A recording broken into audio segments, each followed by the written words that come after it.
Hello everyone, welcome back to my channel. आज है हमारा day 53 of our 90 day challenge for clearing CFA level 3। हम अपने last chapter of portfolio construction पर हैं, जिसका नाम है केस स्टडी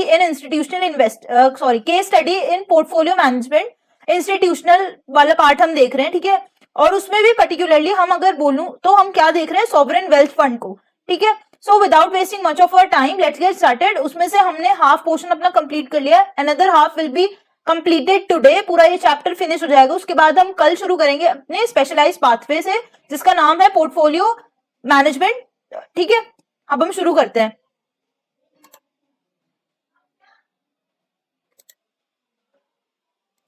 अब हमने पिछले उसमें हमने क्या क्या देखा, हमने देखा क्या क्या रिस्क फैक्टर्स होते हैं जो जो एक इंस्टीट्यूशनल इन्वेस्टर्स को अफेक्ट करते हैं, जिसमें से लिक्विडिटी हो गया हमारे, और क्योंकि हमें पता है कि इलिक्विड एसेट्स होते हैं तो उसमें लिक्विडिटी जो कंसर्न हो गई वो बहुत ही एक मेजर पार्ट प्ले करती है। और रिस्क हो गया कि जो क्राइसिस का टाइम आया तो हमें लिक्विडिटी की रिक्वायरमेंट थी, वो हमें मिल नहीं पाई, ठीक है। और बहुत सारे रिस्क और भी हमने कैसे हम उसको मैनेज कर सकते हैं वो देखा, हमने रिस्क के डायमेंशंस देखे।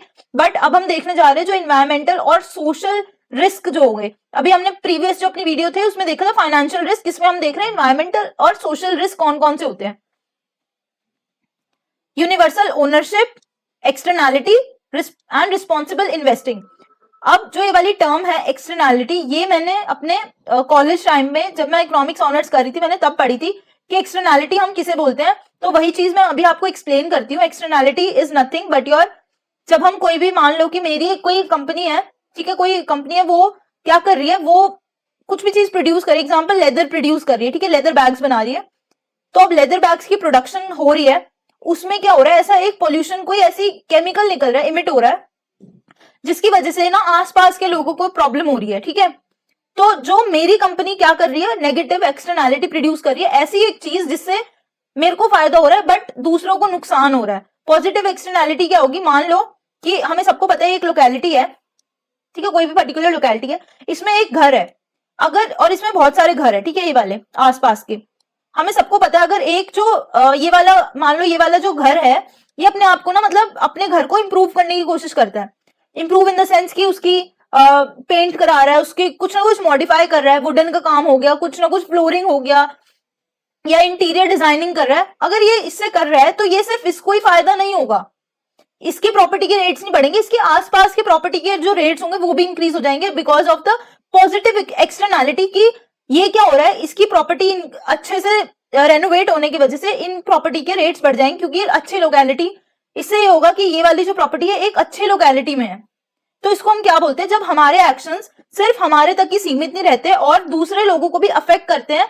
अगर वो नेगेटिव वे में कर रहे हैं तो उसको हम बोलते हैं नेगेटिव एक्सटर्नैलिटी, पॉजिटिव वे में कर रहे हैं तो उसको हम बोलते हैं positive externality.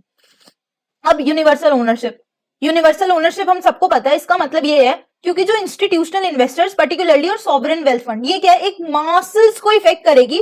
Pension public funds एक बहुत लार्ज पब्लिक को इफेक्ट करेगी, तो हम उसको ये बोल सकते हैं ये एक यूनिवर्सल ओनरशिप हो गई और ये बहुत सारे लोगों को अफेक्ट कर रही है, ठीक है। इनके बहुत लार्ज पोर्टफोलियोज होते हैं that are highly diversified, build with a long term focus. और क्योंकि यूनिवर्सल ओनरशिप, क्योंकि ये एक सिंगल ओनर होते हैं, plus they manage a lot of, they manage quite a huge portfolio. Such portfolios are representative of global capital markets, thereby making such investors universal owners, जैसा मैं बोल रही थी। Investing long term in widely diversified holdings inevitably exposes such portfolios to increasing cost related to negative environmental and social externality, ठीक है। Negative अभी हम देखेंगे इन डेप्थ कौन कौन से सोशल और कौन कौन से नेगेटिव एक्सटर्नैलिटी अफेक्ट करती है। Universal owners find it challenging to effectively diversify risk arising from these externality, environmental और सोशल। अब एग्जांपल्स है इसमें, कुछ इन्वायरमेंट के हो गए जैसे क्लाइमेट चेंज हो गया, carbon emissions, air water pollution हो गया, बायोडाइवर्सिटी हो गया, डिफॉरेस्टेशन। डिफॉरेस्टेशन मतलब फॉरेस्ट जो पेड़ पौधे हैं वो कट रहे हैं, फॉरेस्ट एरिया कम हो रहा है, उसको हम बोलते हैं deforestation. Energy efficiency, waste management, water scarcity. अब कोई कोई चीजें पॉजिटिव है, कोई कोई नेगेटिव है, जैसे कि एनर्जी एफिशिएंसी और वेस्ट मैनेजमेंट ये पॉजिटिव के थ्रू है।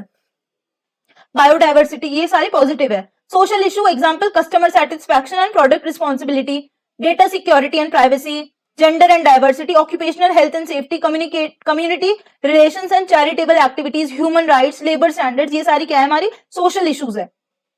अब हम ये देख रहे हैं कि कौन कौन से मटेरियल क्या होता है, material is something which effects, ठीक है, एक सिग्निफिकेंट इम्पैक्ट जो आता है। ऐसे कौन कौन से इन्वायरमेंटल इश्यूज है जो इफेक्ट करती है एक इंस्टीट्यूशनल इन्वेस्टर को पर्टिकुलरली, और sovereign wealth fund. Physical climate risk, जैसे कि हम सबको पता है कि जो हमारा ग्लोब का टेम्परेचर है, global temperature it is rising, हर साल इंक्रीज हो रहा है कुछ ना कुछ डिग्री सेल्सियस से।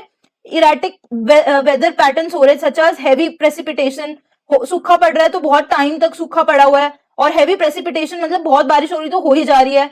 हरिकेन्स हो रहे हैं बहुत ज्यादा फ्रीक्वेंट और हायर मैग्नीट्यूड पे हो रहे हैं। वाइल्ड फायर बहुत ज्यादा मोर डिवास्टेशन हो रही है day by year by year. Sea level जो है इंक्रीज हो रहा है due to your increase in temperature. Impact कैसे कर रही है अब रियल एसेट्स को, क्योंकि अगर जो आसपास के एरिया है, जो फ्लड प्रोन एरिया जिसको हम बोलते हैं, जो प्राइम कोस्टल प्रॉपर्टीज होंगे उसके रेंट और जो प्रॉपर्टी के उसके कैपिटल गेन्स हो गए वो बहुत सिग्निफिकेंटली रिड्यूस हो जाते हैं इनकी वजह से। अगर कोई एक्सट्रीम हीट से प्रोलॉन्ग्ड है कोई एरिया, जैसे कि अभी for example, this is just an example, Nitin Kamat जो जीरोदा जो कंपनी है उसके ओनर, उन्होंने एक बात कही जो मेरे को लगा कि मेरे को यहाँ बताना चाहिए। वो उन्होंने ये कही कि जो जैसे दिल्ली है उसका जो पॉल्यूशन लेवल्स है बहुत ज्यादा, बहुत हाई, मतलब हैजार्डस लेवल पे है हमारा ये एयर क्वालिटी। तो इसकी वजह से जो दिल्ली और उसके सराउंडिंग के जो एरियाज है उनके प्रॉपर्टी के जो रेट्स है उन पर इफेक्ट पड़ना चाहिए। ये क्या हो गया, ये क्या है, हमारी इन्वायरमेंटल इशू ही तो है जो पूरे एरिया को उसको उसके रेंट को डिक्रीज करे। वैसे ही फ्लड हो गया, एक्सट्रीम हीट, जो उससे क्या होगा, एक्सट्रीम हीट से जो हमारा इंफ्रास्ट्रक्चर है वो जल्दी खराब होना चालू हो जाएगा, डेप्रिसिएशन बहुत ज्यादा होगी, तो इससे एक रिप्लेसमेंट कॉस्ट इंक्रीज हो जाएगी। जो भी एसेट्स, अगर कोई मैं ऐसी कंपनीज मैंने अपनी पोर्टफोलियो में डाल रखी है जिसमें, जैसे मान लो कि मैंने कोई इंफ्रास्ट्रक्चर में इन्वेस्ट किया हुआ तो उस पर नेगेटिवली इम्पैक्ट होगा। और क्या होगा, हमारे लार्ज स्केल वेदर रिलेटेड जो इवेंट्स होंगे वो हमारी जो प्रॉपर्टीज है उनको इफेक्ट करेगी, प्राइस को और रेंटल यील्ड्स को डाउन कर देगी उसको। देयरफॉर हमें रिस्क को फैक्टर करना पड़ेगा अपने पोर्टफोलियो कंस्ट्रक्शन स्ट्रेटजीज में। क्लाइमेट ट्रांजिशन रिस्क क्या होता है, रैपिड डीकार्बनाइजेशन। हमें सबको पता है जो हमारे एसी, रेफ्रिजरेटर, इनकी वजह से हमारी ओजोन लेयर डिप्लीट हो रही है, क्योंकि इनमें एक ऐसी गैस निकल रही है, ठीक है, कार्बन मोनोऑक्साइड, जिसकी वजह से पूरे में इसमें डीकार्बनाइजेशन हो रही है, जो एक अर्थ को एक प्रोटेक्टिव लेयर है ना, ओजोन लेयर जिसको बोलते हैं, ठीक है, साइंटिफिक टर्म है, अगेन ये स्कूल्स में पढ़ा है हमने। तो इससे क्या होता है, जो सन की रेज होती है ना, तो वो ओजोन लेयर थोड़ा बहुत उसमें ना, थोड़ा बहुत नहीं, बहुत एक प्रोटेक्टिव लेयर की तरह है, बट अगर वो डिप्लीट मतलब खत्म होने लग जाएगी तो अर्थ पे सन का बहुत ज्यादा, जिसको होता है हीट, बहुत ज्यादा हीट होने लग जाएगी, जिसको हम बोलते हैं डीकार्बनाइजेशन। उससे क्या होगा, कार्बन एमिशन, इसलिए बोल रहे हैं कि कंट्रोल करना चाहिए हमें, तो हमें न्यू टेक्नोलॉजीज लानी पड़ेगी इस सबको लिमिट करने के लिए। उससे क्या होगा, एक इंक्रीज हो जाएगा एक कॉस्ट कोई भी कंपनी के लिए। अगर मान लो बहुत ज्यादा कार्बन इमिट कर रही है मेरी एक कंपनी है, तो उसको अगर फिल्टर करने के लिए, ठीक है, कि वो हवा में डायरेक्टली ना जाए, फिल्टर लगाया मैंने, तो उसको मैं एक्स्ट्रा जो कॉस्ट है उससे कॉस्ट को बेयर करने के मेरे प्रॉफिट्स डिक्रीज होंगे, जिसकी वजह से अगर मेरा कुछ, मैं इंस्टीट्यूशनल इन्वेस्टर हूँ, मैंने इन्वेस्ट किया हुआ तो वो मेरे पोर्टफोलियो पे इम्पैक्ट करेगी। Given the uncertainty around the precise timing or magnitude of the impact of climate change, organizations are increasingly using climate-related scenario analysis to better understand how their businesses might perform under a variety of global warming scenarios. Example 2% पे कैसा होगा, 3%, 4% अगर warmer हो गया तो हमारा portfolio कैसे impact करता है। वैसे क्लाइमेट अपॉर्चुनिटी क्या होगी, जैसे ऐसी कंपनीज में फिर हम इन्वेस्ट करने लग जाएंगे जो कि क्लीन एनर्जी हो गया, ठीक है, हमारा स्टोरेज और मटेरियल्स, बैटरीज हो गया, energy efficiency, clean energy, solar या विंड फार्म्स में उन पे ज्यादा फोकस होगा, तो उसमें हमें क्या मिल जाएगा, एक इन्वेस्टमेंट करने का। अगर हम उसमें इन्वेस्ट करेंगे स्मार्ट ग्रिड जैसे सोलर पैनल्स, तो हमारा एक अल्फा जनरेट करने का ना, प्रॉफिट जनरेट करने का हमें एक अच्छा खासा एक एज मिल सकता है। क्लाइमेट मिटिगेशन क्या होता है, जो क्लाइमेट को मिटिगेट करने की चीजें हैं उनमें जब हम इन्वेस्ट करते हैं, जो ग्लोबल चेंज की तरफ जा रही है, ठीक है, उसको कर्ब या मिटिगेट करने के लिए, तो हम उससे क्या कर सकते हैं, इंप्रूव कर सकते हैं अपनी efficiency of resource consumption. Climate adaptation क्या होती है, क्लाइमेट एडेप्टेशन मतलब जैसे अगर हम जैसे हमें पता है कि हम सोलर तो हम यूज ही नहीं कर रहे, हम कोल को जला के हम अपनी इलेक्ट्रिसिटी जनरेट कर रहे हैं। अगर हम सोलर की तरफ जाते हैं तो उससे उन कंपनीज को फायदा होगा जो सोलर पैनल्स बना रही है, जो बैटरीज बना रही है और जो भी कंपोनेंट बना रही है, उनको फायदा होगा। तो हम अगर वो उन सोलर पैनल्स वाली इंडस्ट्रीज में, जैसे ईवीज, इसका एक बहुत अच्छा एग्जांपल है, ईवीज जो है उसमें हम अगर इन्वेस्ट करते हैं तो उसमें हम एक पोर्टफोलियो जो अपना हमारा अल्फा है उसको हम जनरेट कर सकते हैं। इसमें बस यही है, मटेरियल सोशल जो इश्यूज है वो क्या क्या है, कम्युनिटी रिलेशन हो गया, occupational health and safety, privacy and data security, modern slavery and other human right violations in supply chain, inequality, ये क्या चीजें हमारी, ये सारी सोशल इश्यूज है जिसको हमें हैव लार्जली क्वालिटेटिव डेटा है हमारे पास, reported by company such as health and safety policies and initiatives, product quality certifications आ गई, ह्यूमन कैपिटल मैनेजमेंट पॉलिसीज आ गई। कोई ऐसी मैट्रिक्स नहीं है which on which long term performance can be जज, क्योंकि ये सारी क्या है सोशल इश्यूज, इनको हम क्वांटिफाई नहीं कर सकते, हम सिर्फ इसको क्वालिटेटिवली लिख सकते हैं। तो इससे क्या होता है, इसको ना एक रेपुटेशनल और फाइनेंशियल डैमेज को हम कैसे उसको एक मैट्रिक्स कैसे प्रोवाइड करें, उसको कैसे हम क्वांटिफाई करें, तो बहुत डिफिकल्ट हो जाता है, जिससे कि हमें उसको मैनेज कर पाए उसको अच्छे से। तो कौन कौन से ऐसे इश्यूज है, सबसे पहले तो कम्युनिटी रिलेशंस और सोशल लाइसेंस टू ऑपरेट। अब इसमें क्या है, जैसे इसमें हम बात करें तो इसमें पॉजिटिव सोशल इंपैक्ट जनरेट होता है इंस्टीट्यूशनल इन्वेस्टर से। अगर मान लो कि सॉवरेन वेल्थ फंड की बात कर रहे हैं तो पार्क लगेगा तो उससे सोशल इंपैक्ट क्यों अच्छा होगा, वहां के जो आसपास के लोग होंगे वो जॉगिंग या मान लो वॉकिंग कुछ भी कर रहे हैं वहां पर, वो फिजिकल एक्टिविटी इंक्रीज करेंगे, उससे हेल्थ अच्छी होगी तो जो भी जिस भी कंपनी में वो काम कर रहे होंगे एक सोशल फैक्टर हो गया, उनका माइंड खुश होगा, उनका काम करने में जो होता है ना मन लगेगा।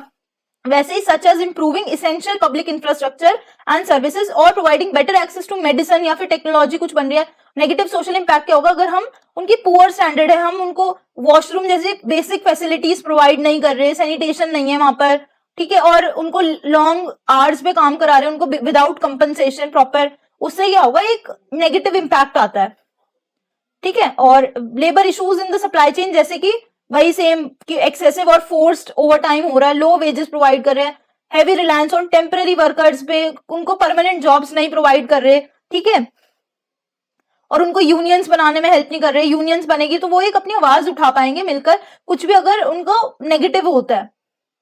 For SWFs with equity exposure to some of the largest, अब हमें पता है जैसे इसमें ना कुछ जैसे एप्पल की बात की थी इन्होंने, जो ब्रांडेड हमारी टेक हार्डवेयर कंपनी है, उसमें ना बहुत ज्यादा इश्यूज न्यूज में आए कि उन्होंने ना लेबर्स के साथ अच्छे से वो ट्रीट नहीं कर रहे।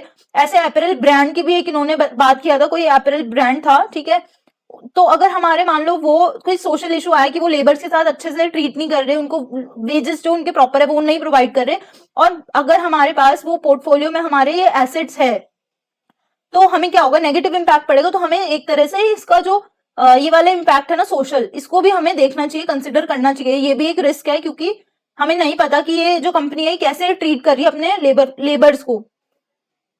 तो इसमें क्या हो सकता है, अगर हम हेवीली वेट कर रहे हैं तो उसकी वजह से हमारा ग्लोबल स्केल डिस्ट्रप्शन आ सकती है। In addition to financial risk, reputational risk भी, just a second, I think there is some network issue.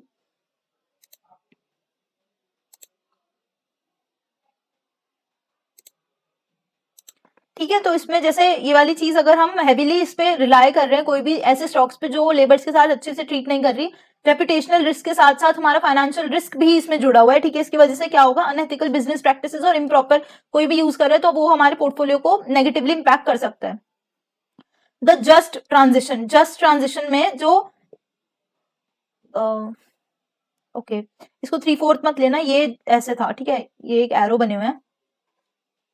इसमें क्या बोल रहे हैं, जो sustainable development includes economic, social, environmental dimensions, all of which are interrelated. हम सबको पता है सस्टेनेबल डेवलपमेंट क्या होती है, कि हम ऐसे रिसोर्सेज को यूज करें जो कि जो ये वाली जनरेशन है वो भी यूज कर सके, प्लस जो उनकी फ्यूचर जनरेशन है उनको भी इफेक्ट ना करे, कोई नेगेटिव इंपैक्ट ना आए, ठीक है। तो इन द ट्रांजिशन, जब हम ट्रांजिशन कर रहे हैं तो एनवायरमेंटली जो सस्टेनेबल कंपनीज होगी, सोसाइटीज, सेवरल चैलेंजेस अराइज, जैसे कि फॉर एग्जांपल फॉसिल फ्यूल की एक्सट्रैक्शन, प्रोडक्शन, या कोई भी fossil fuel based power generation, coal mining हो गई। तो इसकी वजह से क्या होता है, जब हम डिस्प्लेस करते हैं वर्कर्स को तो जॉब लॉस होता है बहुत ज्यादा।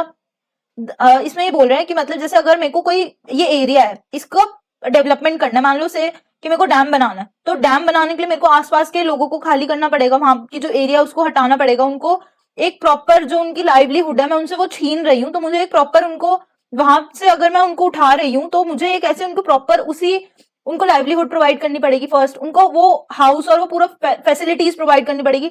हमें पता है कि उस डैम से बहुत फायदा होगा, वहां के लोगों को जो इलेक्ट्रिसिटी है वो सब प्रोवाइड होगी, और तो बट उसके नेगेटिव इंपैक्ट्स भी हमें देखने पड़ते हैं, क्योंकि these all are inter related, ठीक है। और energy cost due to carbon taxes और higher cost of commodities partly result from sustainable production, practices may have adverse effects on incomes of poor households. Therefore, a just transition is necessary to ensure that there are limited negative social impacts in the pursuit of positive environmental impacts via avoiding fossil fuel. जैसे इसमें fossil fuel की बात की थी, मैं dam की बात कर रही हूँ कि इसमें बोल रहे हैं कि अगर हम पॉजिटिव इम्पैक्ट देख रहे हैं तो हमें उसके नेगेटिव इम्पैक्ट्स को भी कंसिडर करना पड़ेगा।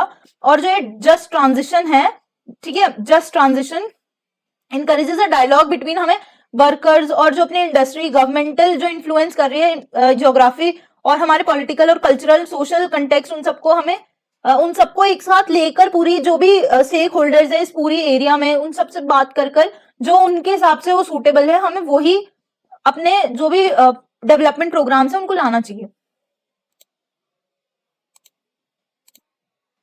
With this we have completed our today's task and also this chapter। जो अब नेक्स्ट डे होगा हम शुरू करने जा रहे हैं अपना specialise pathway. As I have already mentioned, मेरा जो स्पेशलाइज पाथवे है वो है मेरा पोर्टफोलियो मैनेजमेंट। अब किसी और का कुछ और भी हो सकता है, फॉर एग्जाम्पल प्राइवेट वेल्थ है इसमें और हमारा प्राइवेट मार्केट्स है। जैसे मेरा पोर्टफोलियो मैनेजमेंट है, तो जिसका भी पोर्टफोलियो मैनेजमेंट है वो कर सकता है मेरे साथ, ठीक है। बट मैं आगे वीडियो तो जरूर ही बनाऊंगी जब मेरा एग्जाम हो जाएगा, इनसे रिलेटेड भी, डोंट वरी, ठीक है। और अब मिलते हैं अपने न्यू, हम जो बुक शुरू करने जा रहे हैं वो हमारा ऑलमोस्ट हो ही गया है। मुझे ऐसा ना लग रहा है कि मैं पूरा जो ये न्यू ईयर से पहले हमारा पूरा सिलेबस कंप्लीट हो जाएगा। 90 डेज जो चैलेंज है वो ज्यादा एक्सटेंड तो होगा ही नहीं, और बहुत ही कंफर्टेबली जो हमारा लास्ट जो बचेगा एथिक्स, जो ये पोर्टफोलियो हमारा पूरा हो चुका है, पोर्टफोलियो मैनेजमेंट जो हमें पाथवे है वो शुरू कर रही हूँ, और फिर जो मेरा लास्ट है वो है मेरा एथिक्स। और एथिक्स मैं लास्ट में ले रही हूँ जानबूझ के, ठीक है। उसका रीजन कुछ नहीं है, क्योंकि पूरा सब चीज खत्म हो जाएगा तो लास्ट में एथिक्स बचेगा, वो मैं लास्ट में कंप्लीट करूंगी ताकि वो ज्यादा मैं अच्छे से आराम से उसको कर सकूं। और ये वाला जो स्पेशलाइज पाथवे वो मैं कल से शुरू कर रही हूँ, ठीक है। तो मिलते हैं हम अपनी नेक्स्ट अपने उसमें। और लेवल 1 और लेवल 2 के लिए स्टूडेंट्स के लिए फॉर्म है डिस्क्रिप्शन बॉक्स में, किसी को भी अगर क्लासेस लेनी है कोचिंग की तो मैं ही प्रोवाइड कर रही हूँ, वो पेड क्लासेस है, तो प्लीज आप लोग फॉर्म भर लेना और मेरी टीम आपसे कॉन्टैक्ट कर लेगी। मिलते हैं अपनी नेक्स्ट वीडियो में, साइनिंग ऑफ, बाय बाय।